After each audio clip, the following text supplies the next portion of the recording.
आमे किभଳି स्वाधीनता लाभ आमे स्वाधीन भाव में बंची शिखा स्वाधीन भाव में जीवा एवं निजे निजको शासन करवा से प्रकार ताड़ना नहीं दुख कष्ट सतना सही से गोला बारूद सामने खंडे लाठी धरी ठिया हुई आम देश को स्वाधीनता आनी एवं महात्मा गांधी विशेषकर जहाँ को आम बापूजी बोली कहती जी आज आम देश पूजनीय आम जहाँ को पूजा कर प्रत्येक ऑफिस आरंभ कर विद्यालय कोर्ट कचेरी सबुठारे से ही अहिंसा नीति थिला तांकर मूल मंत्र जो अहिंसा नीति बल से आम देश को स्वाधीन देते से गोला बारूद आगे सामान्य खंडे लाठी धरी से छिड़ा होते किंतु पाखे एभली शक्ति थिला से लाठी खंड को धरी छिड़ा होते मात्र इंग्रेज माने गोला गुई वर्षण कर भगवान शक्ति देते एभली सामर्थ्य थिला से सब बड़े भगवान ही विश्वास करती ए सृष्टि किए ही जड़े अच्छी जहाद्वारा कि निश्चित से आमको विजय पथक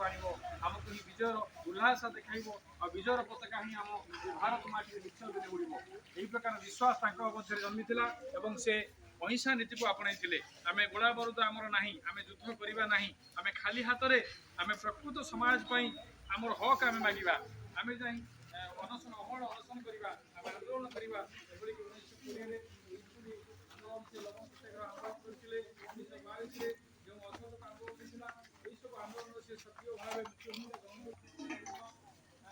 सक्रिय भाव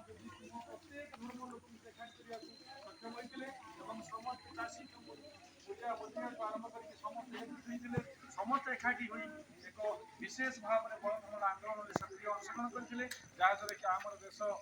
ठारू इंग्रेज माने हार मानी से दिन आसीला जो दिन आमर जातीय पताकाटी तिरंगा पताकाटी सुंदर भाव में विजयर केतन भाव में आमको स्वाधीन देता आम से दिन निजे ही स्वाधीनता कि भाव स्वाधीन भाव में बचा हम एवं कि भाव में आम सका संध्या पर्यंत आम निजे निजर कम स्वाधीन भाव में कहार इंगित कहार कौन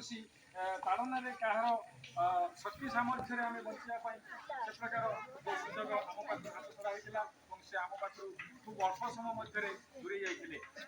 एभली भाव में